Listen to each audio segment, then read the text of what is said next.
me dijiste ahorita que tú trabajaste en una fábrica que empezaste con los americanos. Sí, en la Dupont. Y después pasó a ser en manos del gobierno cubano. Ya yo estando allí, llegó la nacionalización. Estoy súper agradecido.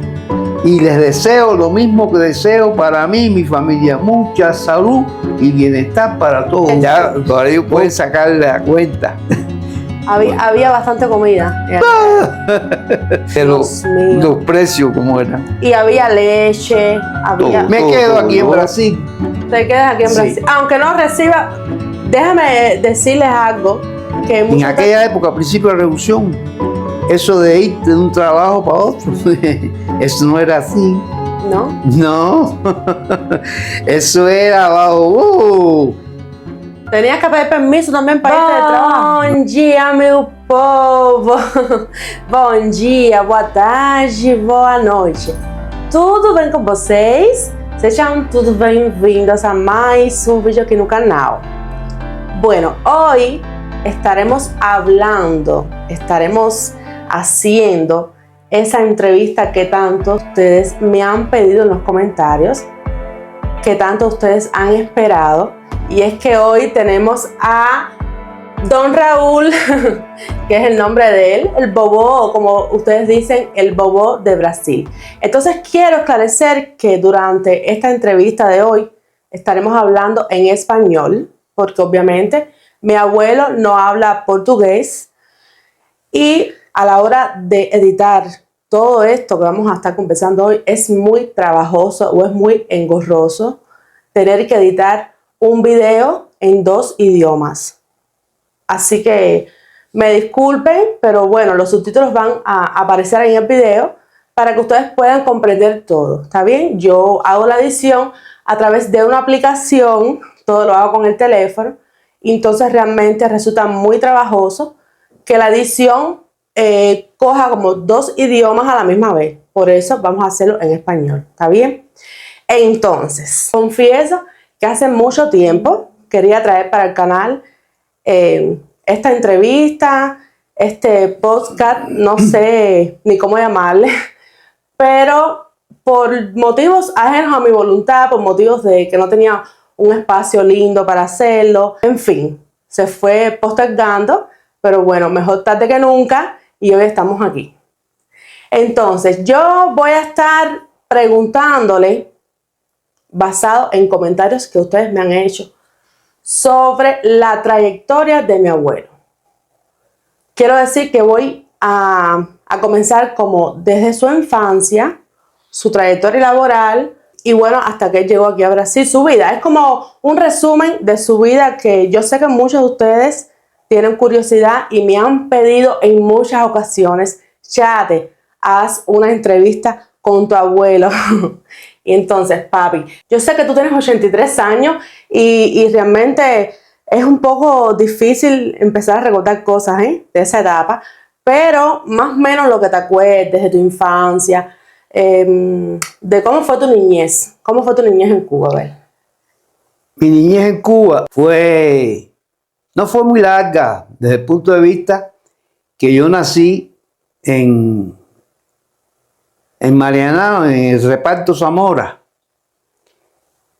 Y mi papá y mi mamá eran de aquí, eran del campo de San José de las Lajas. Pero bueno, mi papá consiguió trabajo allá en Marianao, o cerca, sí, cerca de Marianao prácticamente. Y allí, bueno, nací yo. Nací en Maternidad Obrera, un hospital que hay en Marianao específicamente para esa función. Allí estuve hasta los 17, 16 años y pico, 17 por ahí. No había cumplido todavía los 18 años. Y los 17 posiblemente tampoco. Yo nací allí ya cuando yo empecé a estudiar, que es la primaria, lo primero, cuando comienzas a enseñarte lo que es el inicio de tu educación. Al lado de mi casa, al lado, había una escuela pública en aquella época. Sí, ¿cómo no? Aquella época era la época antes de la revolución, por Sí, supuesto. sí, yo nací en el 3 de agosto de 1941 y la revolución triunfó en el 1 de enero del 59. Entonces, literalmente viviste las dos etapas, antes de la revolución Sí, y después de la claro, como revolución. es lógico, de acuerdo a lo que estoy dando de datos y no hay que ser muy especialista, viví muy pocos años o mucho menos en antes Claro. de la revolución que después. Al lado de mi casa, allí en la calle, era en el reparto Zamora. Eso era un reparto bastante bajo desde el punto de vista suburbio, no es una cosa de ciudad grande, en eso, de Marianao. Allí, al lado de la casa, había una escuela pública. Me acuerdo de la escuela pública número 34. Dios mío, como qué buena memoria. Y entonces, allá inclusive en Cuba dejé yo dejé muchas cosas, pero bueno, de fotos y eso es lo que me vino a la mente ahora. Hay una foto que yo tendría a lo mejor 3 años, más o menos por ahí. Y mi madre me tenía cargado así en brazos y parece que con amistades de la escuela o los profesores, no sé. Está la foto, el alumnado parece de un aula, así sentado la foto, pan, y yo estoy en brazos de mi mamá, chiquito. Bueno, en resumen, lo que lleva a seguir lo que estaba conversando, lo que comencé.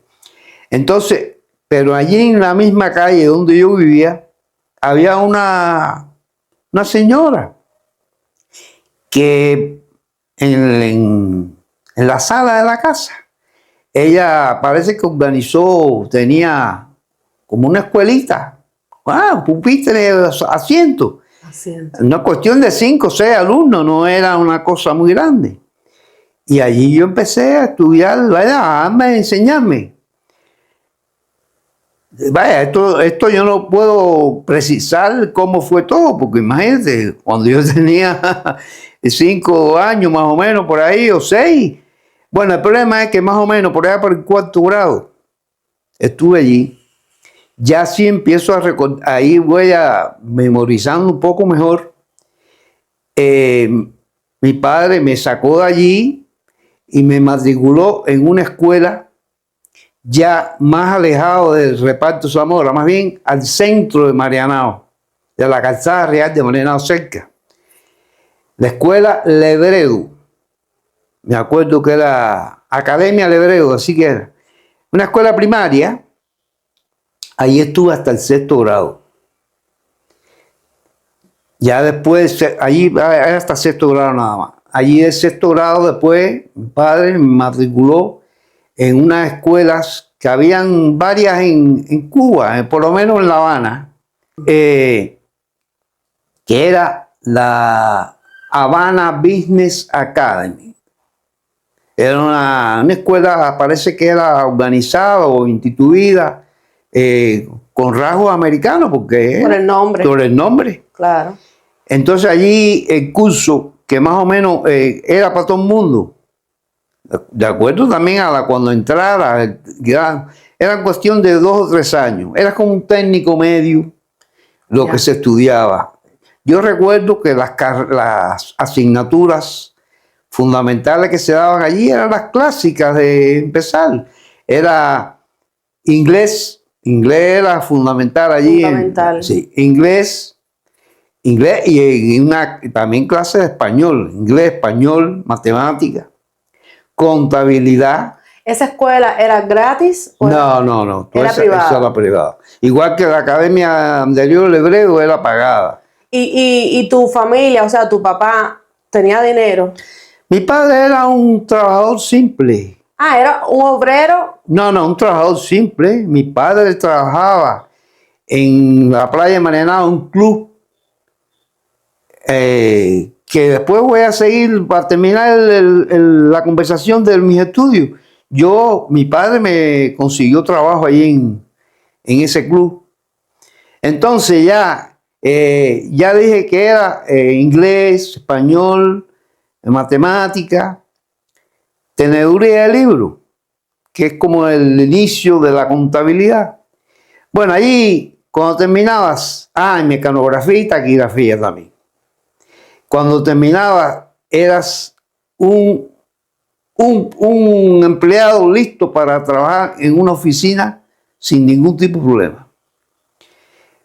Bueno, ya entonces yo, antes de terminar mis estudios, yo allí salí graduado con título de mecanografía, que era el que te daban. Me acuerdo que tengo el título, dejé el título en Cuba, 62 palabras por minuto.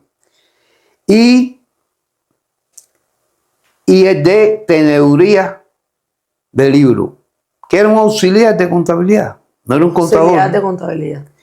Entonces ya allí, mi padre, antes de terminar, en el club donde él trabajaba en la playa de Marianao, lo que es ahora aquel nombre de Miramar, pero playa de Marianao, Miramar.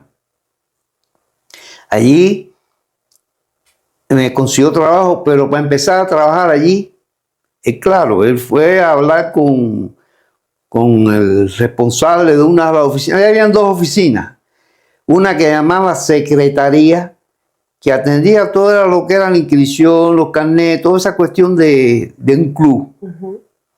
Y tesorería, era la otra oficina. Y él habló con el jefe de la tesorería. Ahorita me acuerdo el nombre. Y entonces, Mario Domínguez. Y entonces,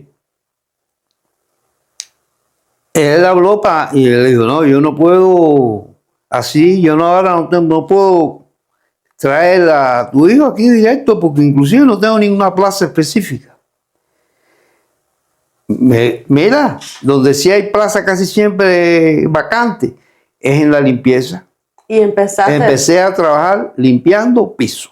Espérate, y ya a raíz de que empezaste a limpiar, o sea, a trabajar limpiando piso, empezó tu trayectoria laboral. Ya ahí empieza, ya. Pero antes de llegar a ese punto, yo me sé la historia, pero yo sé que muchas de las personas que van a mirar este video tienen esa curiosidad. Háblame un poquito. Por ejemplo, ¿tú recuerdas haber pasado hambre en tu infancia? No, gracias a Dios, no. Tu padre me dijiste que era un obrero simple, un simple obrero.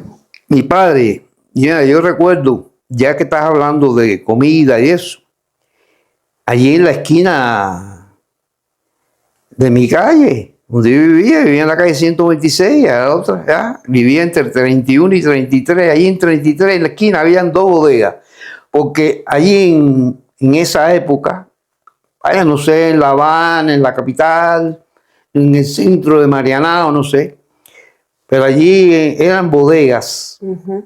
No había mercado como... Por eso me llamaba mucho la atención aquí en Brasil. No, y eso fue hace muchos años también. También. Eso tiene mucho que ver. Bueno, yo lo que sí recuerdo, que en una de esas bodegas, pues usaba mucho eso. El crédito. El crédito era... En aquella época. Sí, el crédito que te voy a hablar es no como el que existe aquí ahora, sino en una libreta. Mi mamá iba a comprar los mandados. Yo iba, claro, al lado de ella de brazo. Y hacían la anotación del importe. Ya. Recuerdo, para que ustedes más o menos puedan comparar lo que era la diferencia de precio y de situación. Sí.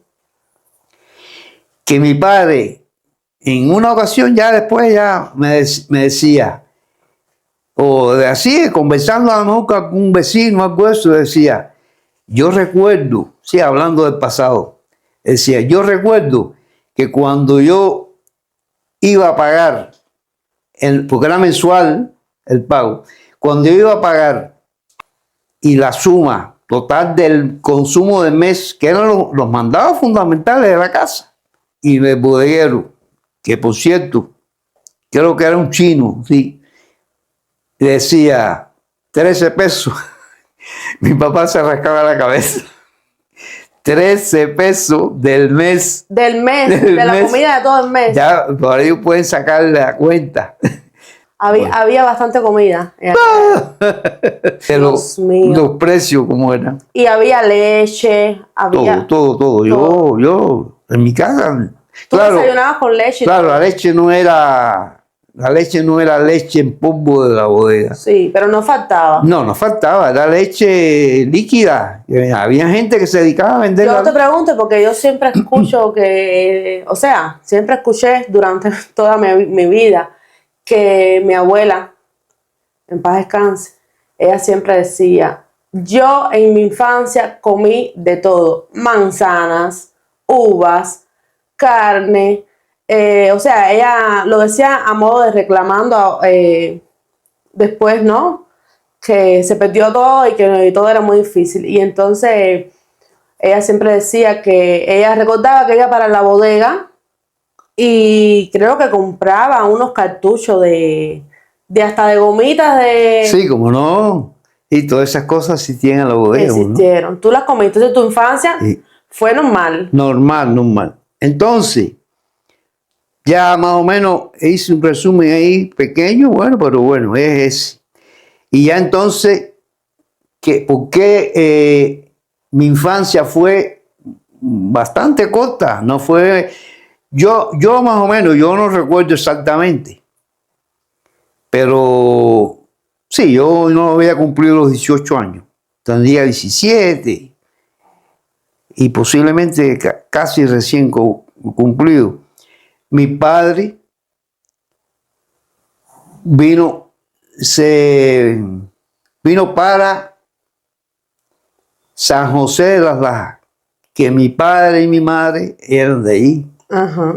Y entonces él gestionó, porque se fue del club donde trabajaba y quiso ir para allá, y entonces ya ahí él fue, habló, consiguió trabajo. En San José de las Lajas. Sí, en la planta pasteurizadora de leche Aljibe. Y consiguió trabajo allí, empezó a trabajar y ya entonces también hizo su contrato, qué sé yo, para alquiló una casa. Claro, sí, todos los familiares. Allí en la misma cuadra donde fuimos a vivir para San José, eso fue a principio, a mediados, más o menos por ahí, del año 59, porque ya en el año 59. Fuimos para allá. En la misma cuadra vivía su mamá. Y fueron alquilados. Sí, alquilado para esa casa. Dejaron la casa de Mariana. 2 casas que eran de mi padre. Mi padre dejó 2 casas allá. Y en una vivíamos y la alquiló y la otra que estaba alquilada. y las construyó él. Sí, bastante, que él hablaba de sacrificio que tuvo que hacer. De sacrificio. Porque Pero la construyó él siendo un obrero. sí, un trabajador. Entonces... Él también parece que conocía algo de albañilería. Me acuerdo que él hacía comentarios. Yo no recuerdo específicamente eso, pero bueno, él hacía los comentarios con los vecinos y esa conversación quizás, que yo la oía. Que hay veces que tumbaba una pared y para echar la otra, ¿qué hacía? Para no dormir. Porque yo estoy casi seguro que eso no fue ya dedicado a eso, trabajando en Sí, las 2 cosas. pero se podía hacer Y le ponía una sábana en una pared que había tumbado, porque a lo mejor era de madera, porque él empezó, y entonces la mampostería, y así sucesivamente. Ya aquello fue... Pero la idea que yo me estoy llevando ahora escuchándote más a fondo, porque aunque yo siempre haya escuchado los cuentos de ustedes allá, cuando vivíamos allá, ahora como que estamos hablando más a fondo. Por lo que la idea que me estoy llevando es que un obrero trabajador podía tener una vida normal, Sí, inclusive normal. construir casa. Bueno, claro, con sacrificio. Con sacrificio, pero daba para construir una casa. Se podía construir una casa. Sí. Entonces, por eso me imagino, ¿no? Y por muchas otras cosas que las personas de tu edad allá en Cuba siempre decían que antes del triunfo de la revolución Cuba era muy diferente, que era inclusive un país próspero, muy próspero, Inclusive he escuchado que los cubanos iban a almorzar a Estados Unidos y viraban. O sea, nadie se quedaba. Yo conozco un caso, mi madrina, me acuerdo de eso, que fue a Miami no sé, una visita esa de turismo, como le pueden llamar. Sí. Ya unos días y volvió otra vez para... Nadie se quedaba en Estados Unidos, dice. No. O sea, nadie migraba. No, inmigración no.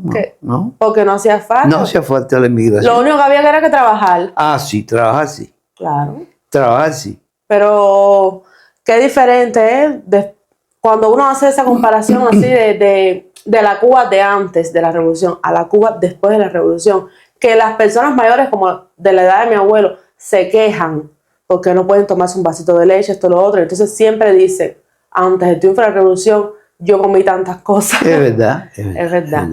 Y papi, cuando ya tú empiezas tu vida laboral, ustedes se alquilan en San José de las Lajas y se llegan a comprar una casa en San José de las Lajas. No, fue una casa alquilada. Alquilada. Y entonces después cuando vino, ya a pocos días o pocos meses, meses, yo ahora no recuerdo fecha, pero fue, a lo mejor no sé si fue, no, yo me imagino que era sido en el 59, ya había sido ya en el 60. Vino la reforma urbana. ¿Qué sucedió?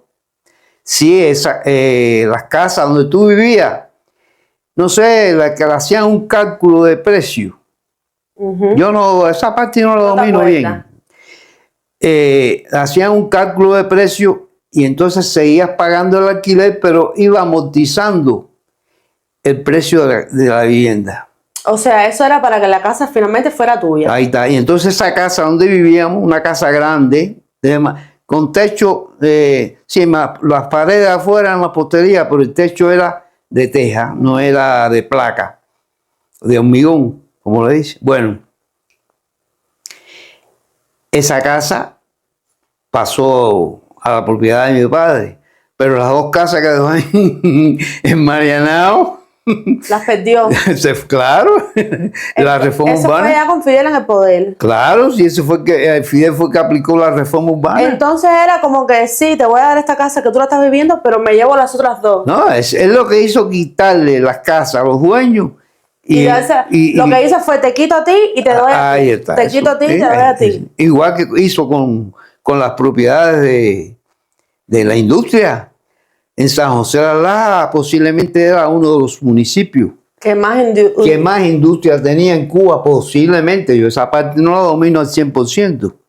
Pero yo puedo hacer un recordatorio rápido sin ponerme posiblemente se me queda algo.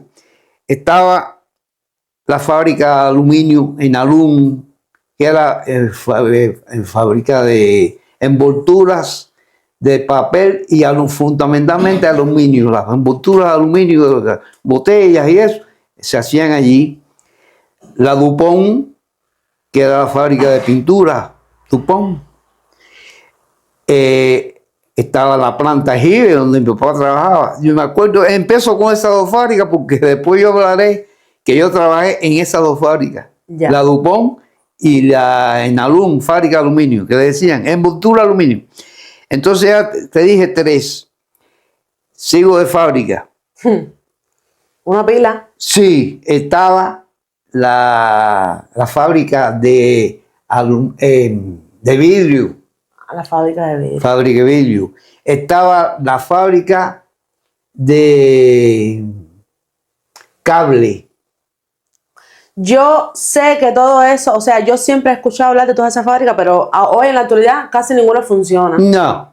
Todas esas fábricas eran de los americanos. Sí, todas esas en propiedad americana. Yo cuando empecé a trabajar en la Dupont, yo empecé trabajando con los americanos. Entonces las fábricas, la mayoría eran americanas. Sí, para terminar ya la historia de la fábrica, más o menos, se me va a quedar alguna.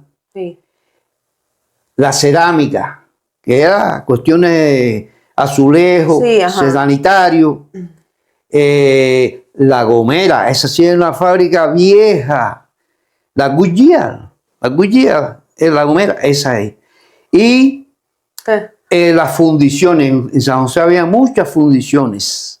Y todas esas fábricas, a la vez que triunfa la revolución, Sí, pasaron a manos del Estado, pero fue que se las quitó a los propietarios. o sea que fue, llego a tu casa, me cojo todo y todo es mío. Ahí está. Y ahí fue cuando empezó. Ahora que hablaste, llego a tu casa, yo me acuerdo, ahora actualmente no, pero en aquella época, los que se iban los primeros años de la revolución, los que se iban del país, no podían, hacían un inventario. Cuando tú hacías, cuando tú ibas a solicitar el visa o no sé qué, los trámites para irte del país, de Cuba, te hacían un inventario. Y ese inventario no podía tocarse. Cuando usted fuera, tenía que estar todo eso intacto ahí. O sea, 2 sillas, una cama. Sí, todo, el televisor, el refrigerador, todo eso tenía que darse allí. ¿Y para quién? Para el Estado. Para el gobierno. Para el Estado. Eso fue cuando triunfa la revolución, que la gente empieza como que a emigrar, y tenían que dejarlo todo. Aunque hubiese sido de mi fuerza, de mi sacrificio. No, eso no importaba. Todo. ¿Cómo lo tuviste? Eso no importaba. Yo vi hace poco un documental en YouTube hablando de eso, de que la gente muchas veces querían dejarle, por ejemplo, un televisor a la hermana, una cama a la hermana, y tipo en los barrios había como que una comisión encargada de ver quién es el que se iba. Ese era el Comité de Defensa de la Revolución. Exacto. Ese era que allá en Cuba se le llamaba hipócritamente, o así respectivamente, los chivatos. Los chivatos. Eso es increíble. Hay muchas cosas. ¿Qué hacía mucha gente para poder hacer eso que tú dices, de dárselo al familiar, lo que sea? Antes de formar tu declaración, tus trámites de que te ibas del país, sacabas el televisor escondido, qué sé yo, pam, para cuando tú empezabas, que te hacían el inventario, porque iba haciendo un inventario.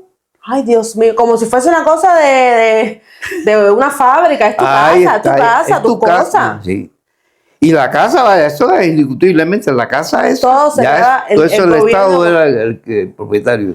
Y entonces, cuando tú me dijiste ahorita que tú trabajaste en una fábrica que empezaste con los americanos. Sí, en la Dupont. Y después pasó a ser en manos del gobierno cubano. Ya yo estando allí, llegó la nacionalización. La nacionalización es eso.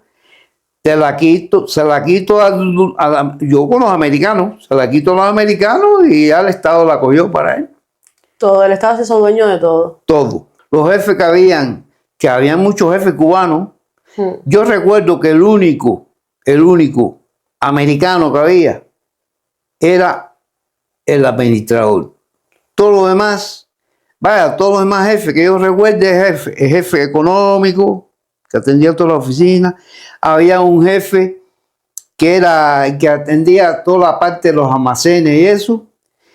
Y habían 2 en cada turno, habían 2 turnos de producción. También todos eran cubanos. Pero toda esa gente, al triunfo de la revolución, casi todos, no todos, se fueron. Entonces vinieron ya otros cubanos, qué sé yo, a atender. Y ya allí estuve, en esa fábrica. Seguí y estuve allí como alrededor. Yo todo eso lo tengo anotado en papeles, fechas. Pero bueno, no vamos a entrar en esos detalles. Claro. Como 15 años.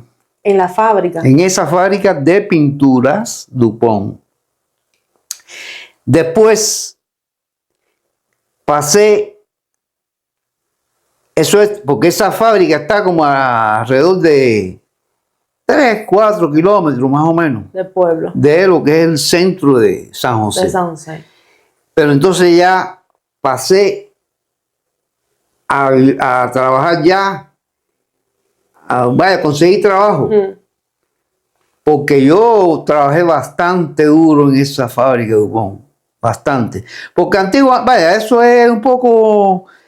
Hay que empezar a hacer muchos cuentos, la historia es muy larga. En aquella época, a principios de la revolución, eso de irte de un trabajo para otro, eso no era así.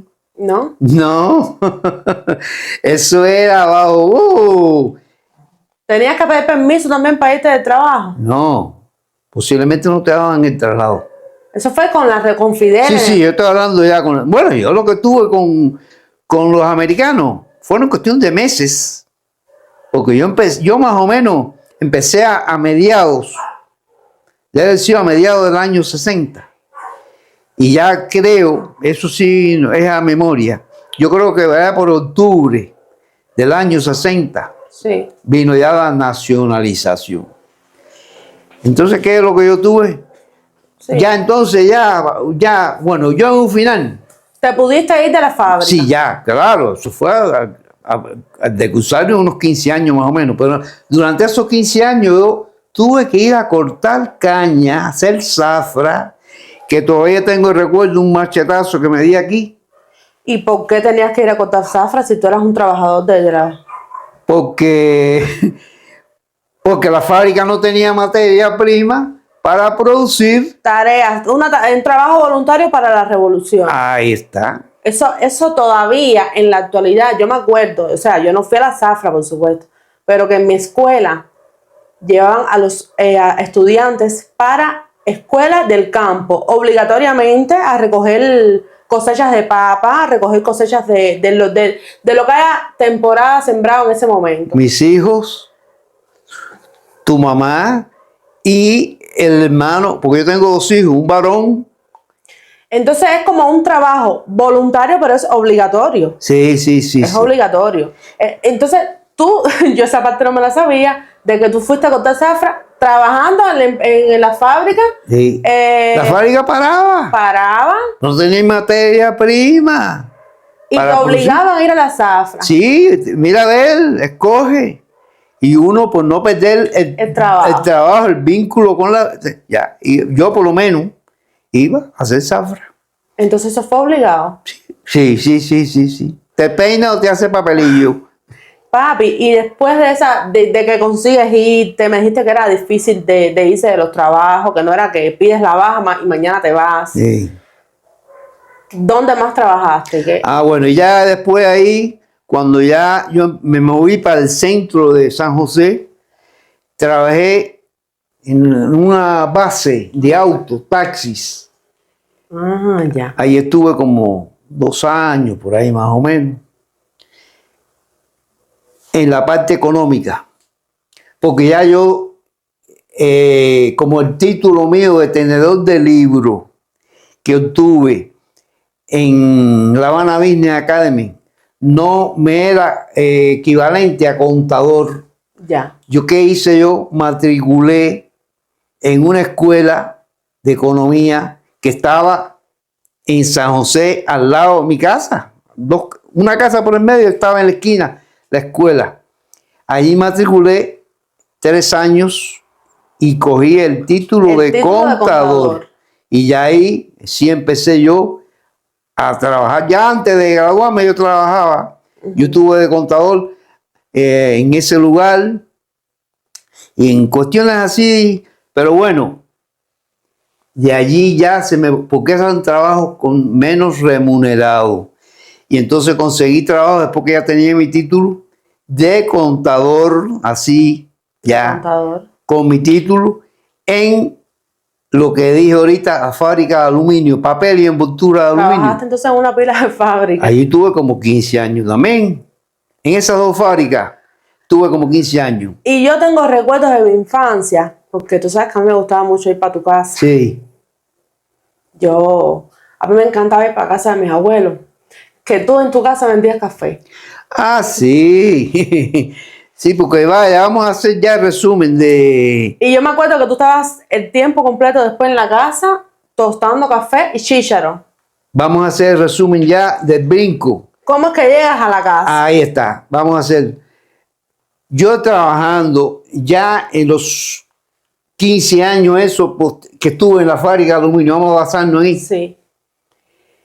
Yo estuve haciendo 2 trabajos que no eran aparte de Pero era para buscar dinero, porque Ya. no me alcanzaba el dinero que yo cobraba como contador. No te alcanzaba. No me alcanzaba, eran 200. Yo llegué, porque empezaba por menos, pero bueno, llegué a coger el máximo, 265 pesos mensuales. Era mi salario. Estoy hablando de la fábrica de aluminio. Que yo trabajaba de financiero allí en la fábrica de aluminio, porque era una empresa, la categoría de empresa. Bueno, me daba el valor ese 265 pesos.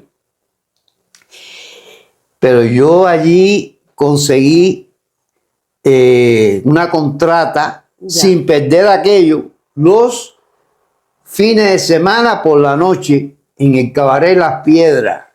Yo trabajé de camarero en el Cabaret Las Piedras. Entonces fuiste contador, la parte de financiera Sí. de la empresa y eras camarero también. Sí, eso, yo no dejé un trabajo para el otro, no, seguí allí.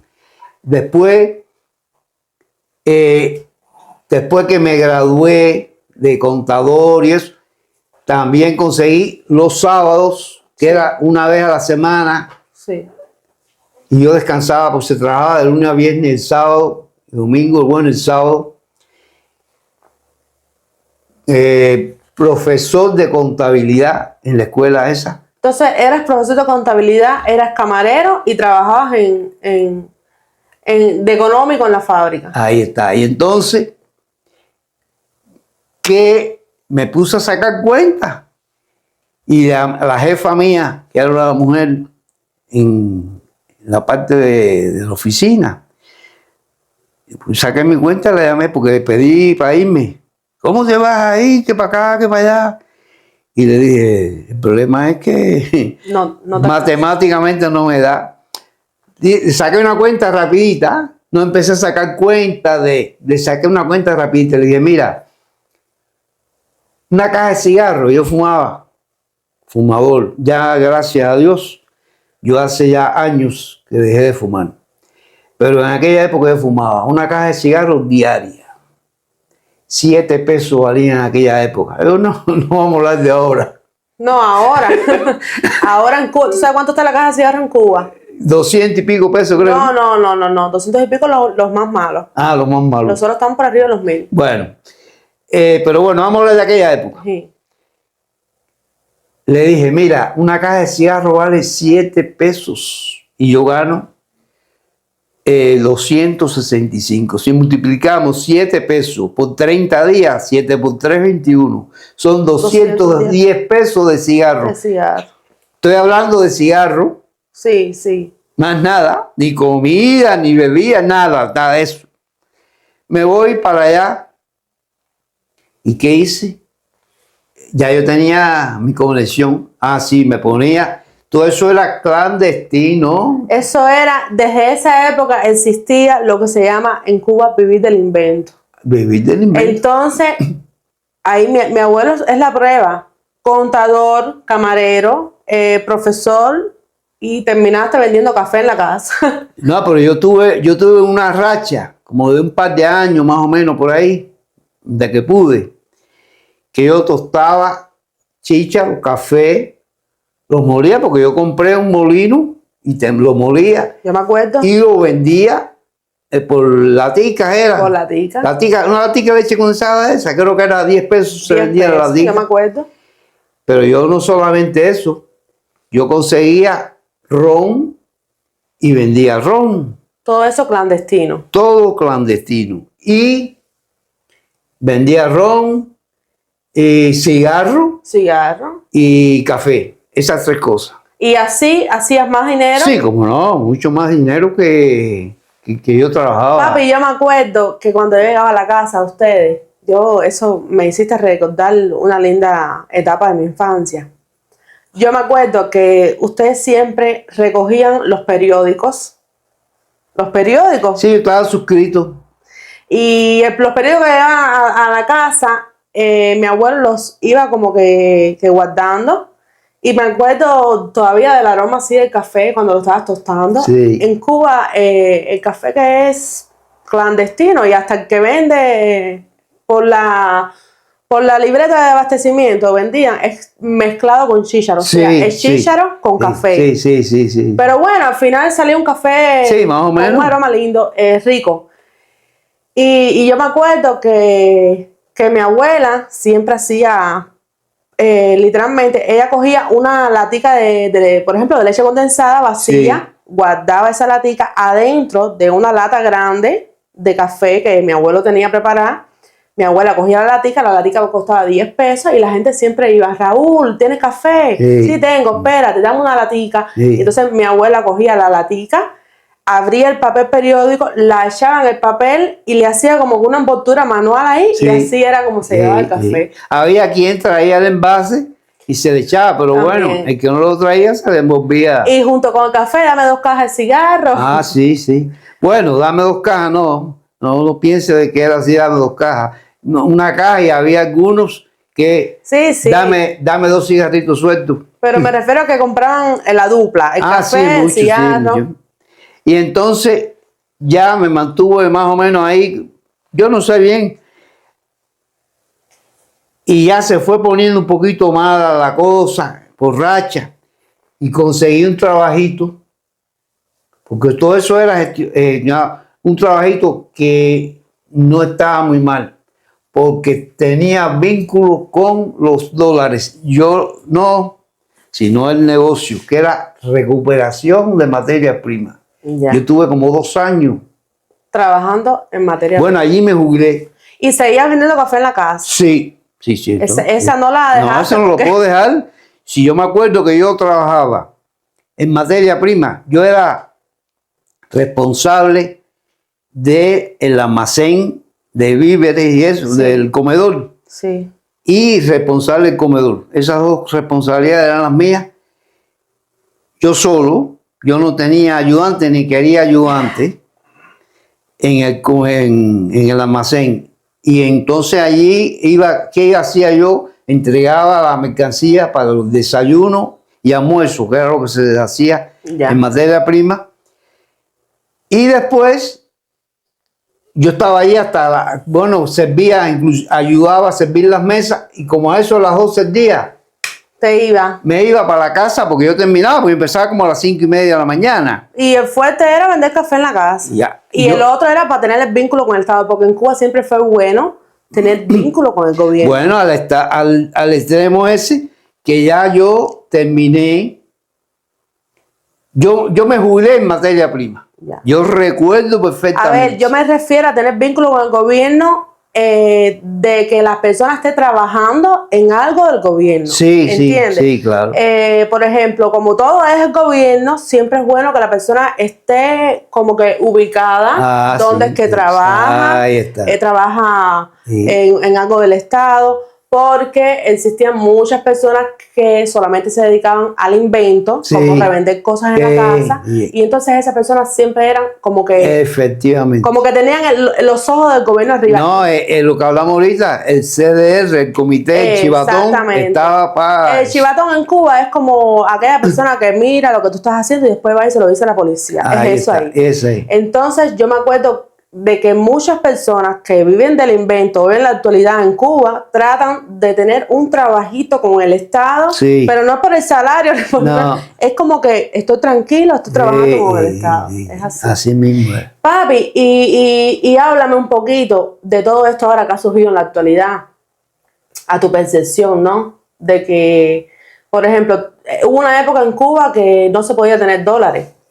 La persona que... ¿Cuánta gente hubo presa por tenencia de dólares? Presos. Exacto. Y hoy en la actualidad eso es lo que más, que más camina en Cuba. Eso es lo que más camina. Y recuerdo también que no se podía escuchar música americana. No. No se podía tener pelo largo, los hombres. Sí, prohibido la música americana. Todo eso fue con Fidel en la revolución. Eso no, con Fidel no, ese fue el que puso todas esas reglas. Yo he visto documentales en YouTube de personas que cumplieron años en la prisión por tener un billete de dólar americano. Sí. Y hoy en la actualidad mucha gente reclama, ¿no? De que esas personas cumplieron cadena, prisión, como si fuesen criminales. Sí. Es increíble. ¿Y cuándo es que Cuba realmente, el pueblo cubano percibe que Cuba realmente no era imposible de vivir? No. ¿Cuándo es que Cuba realmente empieza a ponerse malo? Porque al principio todo era... Sí, mientras que te daban la casa, porque el Estado se la quitó a fulano, el trabajo, había materia prima, todo eso más o menos. Yo no sé, esos cálculos yo no los tengo así impresos, pero yo le tiro más o menos que fue más o menos, no sé, cuestión de 15 años, Sí. 20 años, no sé. Y cuando se cae la Unión Soviética... No, ya ahí, ese fue el golpe que le dieron al Estado cubano, porque cuántos miles, yo eso no lo tengo, pero habrá quien sabe esos Sí. miles de pesos de moneda convertible. Cuba le dejó debiendo a la Unión Soviética. Se quedó debiéndolo. Sí, porque no pagaron. Ya en el 91, ahí está. Que fue cuando yo nací. Ahí fue cuando ya hizo así la cosa y fue abajo por completo. La ayuda, porque Cuba...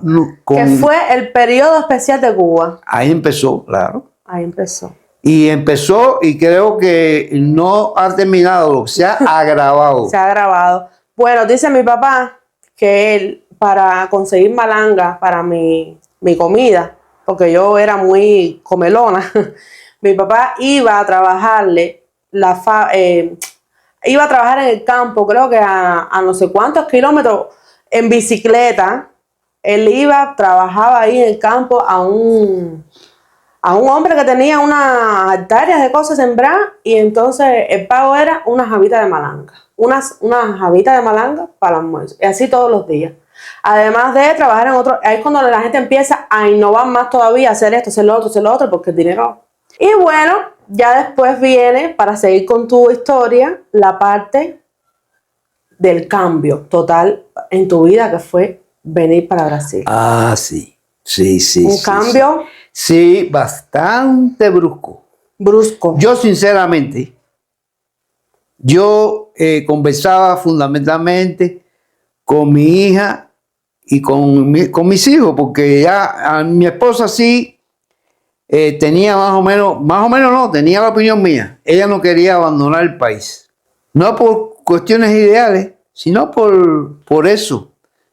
¿Qué voy a inventar yo en otro país? En otro país. Además, ya en el país de Cuba, nosotros teníamos un arraigo ya. Claro, su casa, su historia. Yo tenía mi casa. Lo que ya se ponía, hacía rato que estaba caminando el problema de la comida. Esa sí se iba poniendo súper difícil. La comida, los apagones y la madre de los tomates. Y los apagones no son ni comparativos los que hay ahora con los que yo dejé. Exacto. Y yo lo que llevo aquí, yo todavía no llevo un año. Yo vine en febrero, el 18 de febrero yo vine para acá. Llegué aquí, pues yo salí el 17 Y bueno, después el 21 ya estaba en tu casa, exacto, aquí. Pero bueno, en esa etapa yo no quería salir de Cuba. Tú decías. Ya mi hijo, sí, ya, porque ya vamos a hacer, yo voy a hablar ya, resumen ya más o menos, sí, de mi esposa cuando cayó enferma. Ella cayó enferma el 20 de septiembre, ya empezó la enfermedad, y ya el 13 de octubre falleció. Y ya mi hija, ya tú estabas aquí. Porque tú habías venido desde septiembre del año anterior. No, yo vine aquí, yo llegué aquí en septiembre y mi abuela a las 2 semanas. Ah, fue en ese mismo año. Fue en ese año. Mi abuela se enferma. Mira para eso. Y en octubre, o sea, yo llevaba un mes nada más aquí. Efectivamente. Sí. Y entonces, ya mi hija, como tú estabas aquí, tu esposo, Pimpín, también estaba, que fue el que te mi hermano estaba para allá. Ah, tu hermano y mi hijo. Para Estados Unidos. Para Estados Unidos, Miami, estaban los dos. La familia fue desintegrándose. Ya entonces sí, ya la cuenta no era la que yo sacaba aquí. Y como aquello se iba poniendo más malo, decía, ¿y aquí qué yo voy a hacer solo? Y mi hija lo decía, yo aquí, papi, no te dejo solo. Y cuánto me alegro que hizo eso, de que no te dejo solo. Si tú hubieses quedado en Cuba, te hubieses quedado en Cuba solo, papi. No, yo no quiero ni poner a pensar en eso, porque eso es tristeza, lo voy a buscar en mi alma. Y bueno, cuando llegas aquí a Brasil, que te das cuenta que no era...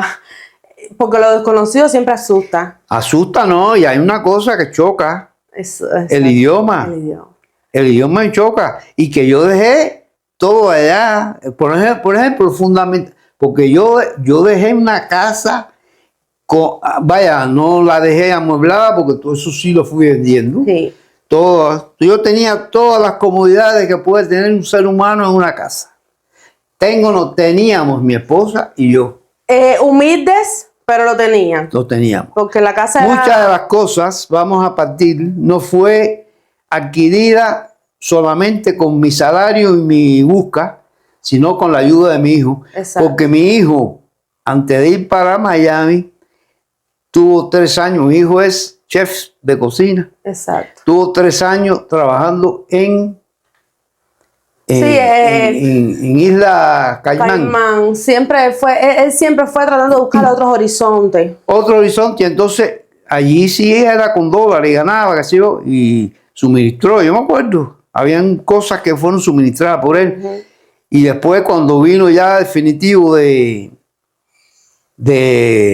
esa gira, de esos 3 años que estuvo trabajando en Isla Caimán, él empezó su negocio por negocio. A mí se me olvidó cuando voy a hablar de mi hijo que hizo negocios.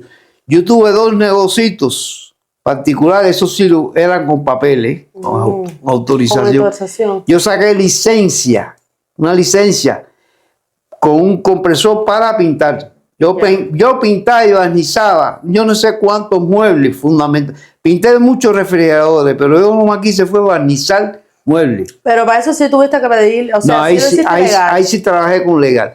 Y lo último que hice así legal fue, saqué licencia para un compresor y echaba aire en mi casa. Ya.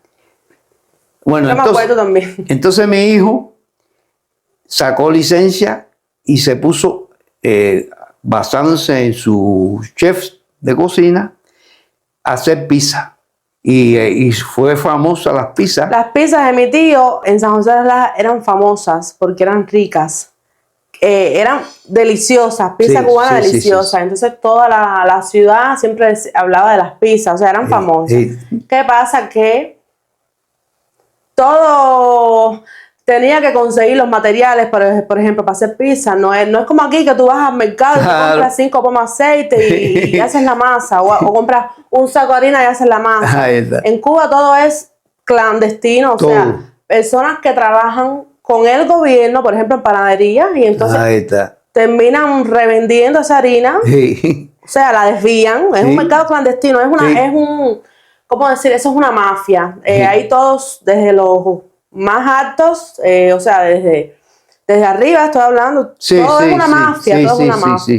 Y se les fue cerrando el cerco, ¿no? De cómo adquirir las cosas para poder trabajar. Yo me acuerdo que hay un humorista cubano que decía, en Cuba para trabajar tú pasas trabajo, pánfilo. ¿Verdad? Y es verdad, porque para conseguir el aceite, la harina, esto, y entonces siempre con un susto de que el gobierno te coja, porque no tienes papeles de esas cosas, pero es que no puedes tener papeles porque en ningún lado te las venden. Claro. Y entonces fue cuando él vendió todo lo que había conseguido en Cuba, caballero, que yo digo que nosotros los cubanos, solamente nosotros sabemos el peso, porque después de tanto trabajar, tener que venderlo todo para entonces empezar, que obviamente allá en Estados Unidos es como aquí en Brasil, tú fuiste lo que vaya a ser en Cuba, pero aquí tienes que llegar a trabajar en lo que sea. Sí, en lo que sea. No vas a llegar a Estados Unidos trabajando de chef. Claro. Y ese comienzo siempre es fuerte. Entonces, terminando, volviendo al tema de cuando llegué, qué sé yo, está el tema ese, que dejé todo aquello allá. Llego aquí sin nada, porque todo lo que vendí la casa. Ese dinero, ¿para qué fue? Para pagar el pasaje, el viaje, pasaje y la travesía. Porque la travesía y el pasaje no se hacen de gratis. Chocando con el idioma, porque estoy perdido con el idioma. Yo sé un poco de inglés, que no me sirve aquí. El español lo sé, pero tampoco me sirve. Pero tú has engordado, papi. Bueno, ¿por qué? Por la comida que hay aquí, la abundancia. Y porque ahora estás tranquilo. Tranquilo, fácil que se quiere aquí. Exacto. Porque sí, hay que trabajar, pero ese trabajo que tú haces te da para vivir, para comer y pagar la rentica, el alquiler. ¿A ti te gusta ya? ¿Te gusta Brasil? No, ya yo me siento mucho mejor en Brasil. Ya, bueno, yo creo que hasta la cara se te ha estirado. Bueno, yo hablo por teléfono, precisamente, toda la semana yo hablo con mi hijo y me dijo, papi, el que te mira a ti ahora y te ve cuando llegaste, tú parece que tienes 10 años menos. 10 años menos. 83 años tiene mi abuelo. Miren qué saludable, gracias a Dios. Qué gordo, qué bonito. Y no llevo un año todavía en Brasil. Y todavía no llevo un año en Brasil. Y cuando llegué, bueno, es lógico. Una cosa que me ha chocado un poquito, pero ya voy adaptándome al clima. El clima. Pero ya voy más o menos acomodándome. Ya vas acomodándote. Porque ahí tengo que darle gracias a los suscriptores. Que te han surtido de Mira, me han surtido bastante de abrigos y eso. Y ropa de cama. ¿Cuántas frazadas me han dado? Cochas. Vaya, ellos parece que no sé si son adivinos o qué, pero y es la atención, el trato, todo. Yo sinceramente, cada vez que yo tengo un chance, porque lo he hecho no ahora, en videos anteriores, eso, lo he hecho cada vez que tengo un chance de dirigirme a ustedes, los suscriptores, estoy súper agradecido. Y les deseo lo mismo que deseo para mí y mi familia, mucha salud y bienestar para todos ustedes, porque se lo merecen. No puedo ponerme a hablar mucho de eso porque me empiezo a poner medio cobarde y sentimientos me entran y hasta la vista se me empieza a nublar con los llantos. No, pero ellos saben que tú le estás agradecido. Sinceramente. Y aprovecho la oportunidad para decir de que mi familia está muy agradecida. Sinceramente. Con ese calor que fuimos recibidos, ¿verdad? Efectivamente. Entonces, papi, para resumir ya, y porque creo que llevamos hablando un poquito, el video va a salir extenso, ¿tú te sientes bien aquí en Brasil? Sí, yo me siento bien. Vaya, es más, si ahora me dicen, ¿quieres ir para Cuba? Que te voy a pagar el pasaje. Sí, porque para ir para allá, para Cuba, no es quiero, te voy a pagar el pasaje, porque no tengo un kilo para ir para allá. Digo, no. Sí, de visita a lo mejor, para ir a saludar a los vecinos. Yo lo único que tengo de familias allá que dejé, familias así directas. Un hermano, el único hermano que yo tengo.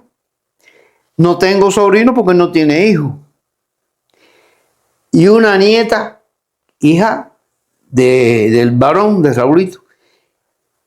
Porque Raulito tiene 2 hijas, que son 2 nietas mías. Una vive allá en San José. Pero la otra está en Chile. En Chile. Hace como 8 años. Entonces. Me quedo aquí en Brasil. Te quedas aquí en Brasil. Aunque no reciba. Déjame decirles algo que muchos de ustedes tenían curiosidad. Al final, nosotros hicimos las gestiones, tratamos de hacer, pero mi abuelo no consiguió beneficio ni ayuda. Ese es el único paso que me ha faltado poder dar, quizás. Pero bueno. No pierdo la esperanza. Es lo que a veces, él no lo dice aquí, no, porque por pena, a veces él se frustra y nos habla. Yo que trabajé toda mi vida efectivamente en Cuba y que yo no tengo ni pensión, claro, lógicamente la pensión de Cuba no se puede traer para acá. Claro, ¿Y para qué cosa te alcanzaba? No te alcanzaba. No. Entonces, literalmente es que trabajó para nada. Durante años para nada, pero bueno. Gracias a Dios, la comida no te falta. No. Y cada vez que yo puedo ayudar, mi tío, por ejemplo, cuando puede ayudar, él le envía un dinerito. Ahí está. Por lo menos tenemos un techo, Sí. tenemos comida y Sí. tenemos salud, que es lo Ahí importante. está. Esa es la fundamental. Esa es la fundamental. Lo demás, que vaya llegando Ahí está. a su tiempo. Si llegara en algún momento una ayudita, coño, Sería bienvenida. soy bienvenido todo el tiempo. Ay, mi Pero madre. bueno, no importa. Para adelante vamos. Para adelante vamos. Entonces, nada, agradecerles a ustedes por haber estado todo este tiempo asistiendo al video. Espero que les haya gustado. Espero que haya sido muy interesante. Yo a veces miro a mi abuelo y le veo en el rostro la historia de los años, porque realmente es un, ¿cómo decir? Es mucha sabiduría y mucha historia la que lleva en el rostro. Y nada, compartirles a ustedes un poco de esa historia, ¿verdad? Y más una vez agradecerles por todo. ¿Hay algo que quieras más añadir, acrecentar? No, te doy las gracias a ti y a ellos por escucharnos. Y sigo diciendo lo que dije ahorita hace un ratito. Deseo mucha salud y bienestar para todos. Dios nos acompañe, que vamos a salir adelante. Ahí, vamos enfrente. Entonces, besos para todos. Dejen su like, que es muy importante para el canal. Es muy importante para que YouTube continúe recomendando mis videos. A veces, cuando yo voy a hablar así en español en un video, tengo que pensar bien lo que voy a decir y hablar despacio, porque como que uno se va acostumbrando al portugués, y al portugués las palabras como que se te enredan. Bueno, dejen su like, se suscriban al canal, que es muy importante también, para que no se pierdan nada. Quiero continuar haciendo este tipo de formato de videos. A mí me encanta y creo que a ustedes también. Y mandarles un abrazo bien grande a todos. Muchas gracias una vez más y hasta la próxima.